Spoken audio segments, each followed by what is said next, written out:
कानपुर के पास रेल हादसे के बाद रेल यातायात फिर से बहाल हो गया है। रेल हादसे के बाद राहत और बचाव कार्य पूरा हो चुका है। क्षतिग्रस्त ट्रैक के मुरम्मत का काम पूरा कर लिया गया है।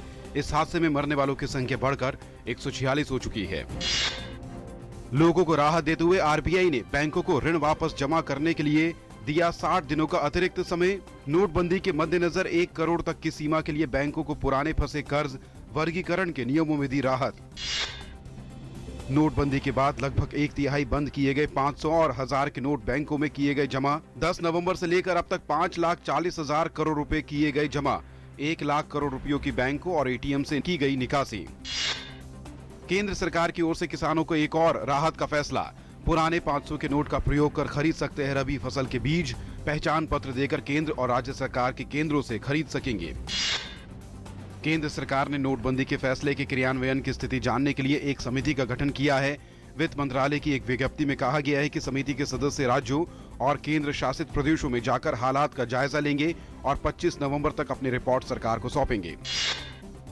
4 लोकसभा और 8 विधानसभा क्षेत्रों में हुए उपचुनाव के आज नतीजे आएंगे। लोकसभा के लिए असम में लखीमपुर, मध्य प्रदेश में शहडोल और पश्चिम बंगाल में कूच बिहार तथा तामलुक में वोट डाले गए थे। जबकि विधानसभा के उपचुनाव के लिए असम में बैथालांगसो, अरुणाचल प्रदेश में हाउलियांग, मध्य प्रदेश में नेपानगर, पश्चिम बंगाल में मांटेश्वर, तमिलनाडु में तिरुपरनकुंद्रम, त्रिपुरा में बरजाला और खोवाई तथा पुडुचेरी में नेलिथोप में मतदान हुआ था। लाभ के पद मामले में आम आदमी पार्टी के 21 विधायकों के भाग्य का आज फैसला होगा। चुनाव आयोग ये तय करेगा कि इनकी सदस्य रहेगी या जाएगी। सबकी निगाहें आयोग के फैसले पर टिकी है। मुंबई स्थित सीबीआई की एक विशेष अदालत ने बैंक डिफॉल्टर विजय माल्या के खिलाफ गैर जमानती वारंट जारी किया। प्रत्यर्पण के लिए सीबीआई ब्रिटेन स्थित संबंधित विभाग को लिख रही है पत्र। गोवा में चल रहे 47वें अंतर्राष्ट्रीय फिल्म महोत्सव में केंद्रीय सूचना एवं प्रसारण मंत्री एम वेंकैया नायडू ने एनएफडीसी के फिल्म बाजार का निरीक्षण किया। बाद में नायडू ने अंतर्राष्ट्रीय भारतीय फिल्म महोत्सव के 47वें संस्करण में अपनी प्रतिभा का प्रदर्शन करने के लिए फिल्म निर्माताओं के मंच भारतीय पैनोरमा का उद्घाटन किया। भारतीय संस्कृति संबंध परिषद द्वारा नई दिल्ली में वर्ल्ड संस्कृत अवार्ड समारोह का आयोजन किया गया।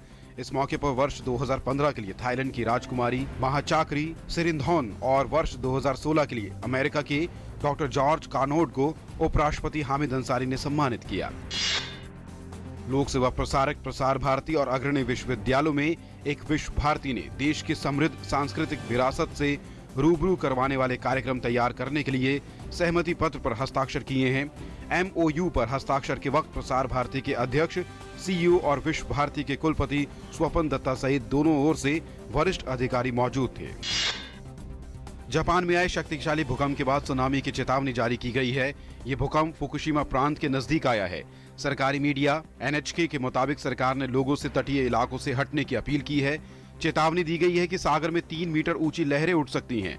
रिक्टर स्केल पर 7.3 तीव्रता वाले भूकंप का केंद्र फुकुशिमा से 70 किलोमीटर दूर जमीन से 11 किलोमीटर नीचे स्थित था। अफगानिस्तान की राजधानी काबुल स्थित शिया मस्जिद में सोमवार को विस्फोट हुआ, जिसमें करीब 30 लोगों की मौत हो गई और 30 से ज्यादा लोग घायल हो गए। पुलिस के अनुसार विस्फोट करने वाला आत्मघाती हमलावर था। ये विस्फोट शहर के दारुल अमन क्षेत्र में हुआ। उच्चतम न्यायालय द्वारा नियुक्त न्यायमूर्ति आरएम लोढ़ा समिति ने भारतीय क्रिकेट कंट्रोल बोर्ड के चुनिंदा अधिकारियों को उनके पदों से हटाने की सिफारिश की है। समिति ने यह भी सुझाव दिया है कि पूर्व केंद्रीय गृह सचिव जीके पिल्लई को बोर्ड द्वारा अनुबंध पर दिए जाने वाले कार्यों, पारदर्शिता और घरेलू, अंतर्राष्ट्रीय तथा आईपीएल खेलों सहित प्रशासनिक कार्यों के लिए पर्यवेक्षक नियुक्त किया जाए। भारत ने विशाखापट्टनम टेस्ट मैच 246 रन से अपने नाम कर लिया है। मैच के आखिरी दिन भारतीय गेंदबाजों ने इंग्लैंड की पूरी टीम को 158 रन पर समेट दिया। इस जीत के साथ ही भारत ने 5 टेस्ट मैचों की सीरीज में 1-0 की बढ़त बना ली है।